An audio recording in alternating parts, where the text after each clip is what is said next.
ছোলার ডাল আর বাদাম দিয়ে মুচমুচে ভাজা সন্ধ্যের দারুণ একটা টিফিন আমি বানাবো। চলুন কীভাবে বানালাম আমি দেখাই। ডালটাকে সারা রাত ভিজিয়ে রাখবো, ভিজিয়ে এরকম বড় বড় হয়ে গেছে। আমি এবার এটাকে ছেঁকে আমি এরকম ঝুড়িতে দিয়ে দেবো, দিয়ে ছেঁকে নেব। ডালগুলো জল ঝরে গেলে আমি খবরের কাগজে তার মধ্যে ভালো করে মেলে দেব, পুরো শুকনো হয়ে যায় যেন, জল যেন না থাকে। কড়াতে তেল দিয়ে দিলাম, তেলের মধ্যে আমি এক বাটি ডাল দিয়ে দেব, দিয়ে আমি মাঝে মাঝে নেড়ে দেবো যাতে তলায় ডালটা বসে যায়, পুড়ে না যায়। একটু নাড়তে মাঝে মাঝে নেড়ে দেবো, দিলে ডালটা উপরে ভেসে উঠবে। ডাল এরকম ভেসে, সব ডাল যখন ভেসে উঠবে তখন জানবো ডালটা পুরো ভাজা রেডি হয়ে গেছে।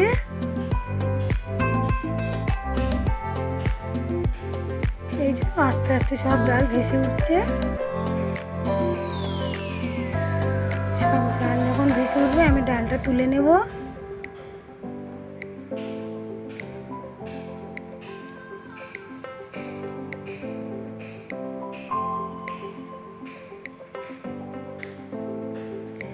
ডাল তুলে নিয়ে আমি ওই তেলের মধ্যে দেব।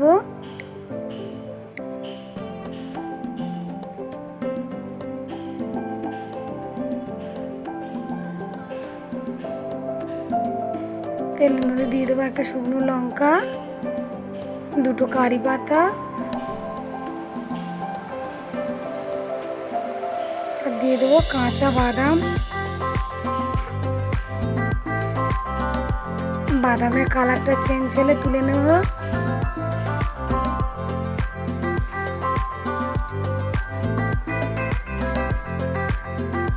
আমি ডালটাকে মাখিয়ে নেব।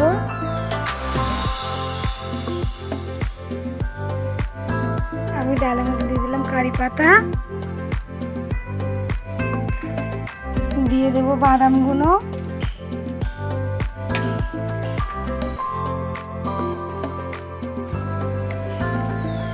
দিয়ে দিলাম বিট লবণ, দিয়ে দিলাম একটু ভাজা মশলা,